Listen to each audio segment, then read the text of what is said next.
Congress party Telangana అధ్యక్షులు, సహచర మంత్రివర్గ సభ్యులు, పార్లమెంట్ సభ్యులు, శాసనమండలి సభ్యులు, శాసనసభ్యులు, మత ప్రవక్తలు, ప్రభు భక్తులందరూ కూడా వేలాదిగా ఇక్కడికి తరలి వచ్చి ఈ శుభకార్యంలో పాల్గొన్న ప్రతి ఒక్కరికి క్రిస్మస్ శుభాకాంక్షలు నేను తెలియజేస్తున్నా మీ అందరికీ, భక్తులందరికీ.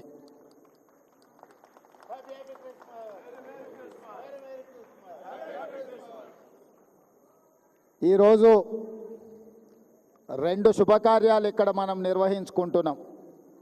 ఒకటి, 100 సంవత్సరాల క్రితం ఆనాడు వచ్చిన కరువు కాటకాలను నిర్మూలించడానికి ప్రజలు ఆకలితో అలమటిస్తున్నప్పుడు పనికి ఆహార పథకం ఆనాడు ప్రభు మందిర నిర్మాణంలో భాగస్వాములైన ప్రజలందరికీ భోజనం పెట్టాలని ఒక గొప్ప ఆలోచన, వారికి పని కల్పించాలన్న ఆలోచనతో ఈ గొప్ప దేవాలయాన్ని నిర్మించడం జరిగింది.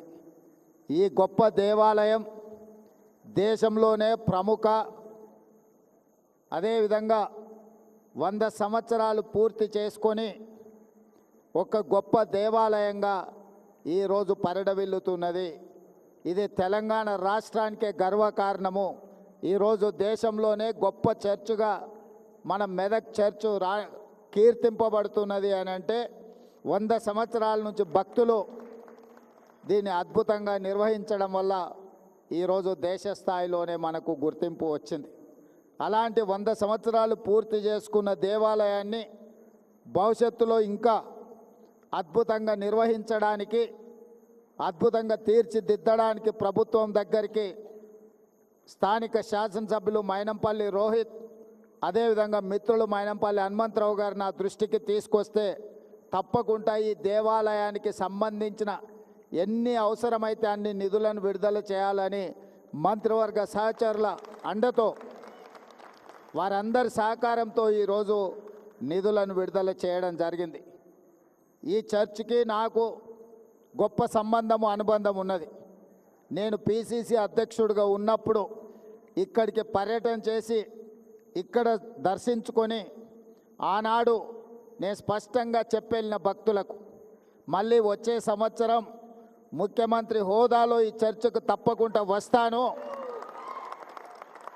భక్తులందరూ ఆశీర్వదించండి, పేదల ప్రభుత్వాన్ని తెచ్చుకోండి, పేదలకు మేలు జరుగుతుంది, ప్రభు ఆశీర్వాదంతో పేదల ప్రభుత్వం ఏర్పాటు చేసుకొని ముఖ్యమంత్రి హోదాలో ఈ చర్చకు తప్పకుండా వస్తాను అని ఆనాడు భక్తులకు మాట ఇచ్చిన. ఈరోజు చర్చ్ నిర్మాణం 100 సంవత్సరాలు పూర్తి చేసుకున్న సందర్భం, అదేవిధంగా క్రిస్మస్ పండుగ కూడా భక్తులందరి సమక్షంలో నిర్వహించుకోవాలని ఈరోజు ఇక్కడికి ప్రాంగణంకి రావడం జరిగింది. చాలా సంతోషదాయకమైన పండగ. మీ అందరినీ కలిసినందుకు నాకు చాలా సంతోషం కలిగింది.